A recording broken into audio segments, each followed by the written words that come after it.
Täna vaatame, kuidas Update'i koduleheküljel luua endale konto.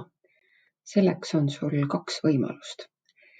Lehekülje lõpus on sul kirjutatud, et kas teil on juba konto. Kui teil seda ei ole, siis teil on võimalik vajutada lingile ning luua konto. Teine võimalus on lehekülje paremas ääres, konto loomise võimalus. Registreeri kasutaja ja hiljem siit kaudu siis ka kontole sisse logimine. Tänases videos kasutame esimest võimalust. Selleks, et luua uus konto, on lehekülje lõpus registreeri uus konto. Vajutame. Valige endale kasutaja nimi, sisestage enda toimiv e-posti aadress ning valige sellel koduleheküljel endale meelepärane parool. Parooli peate kinnitama 2 korda.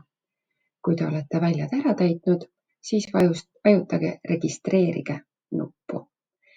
Peale registreerimist tuleb teile kinnitus, kus saadetakse e-mailile teile e-kiri, et teie konto on loodud.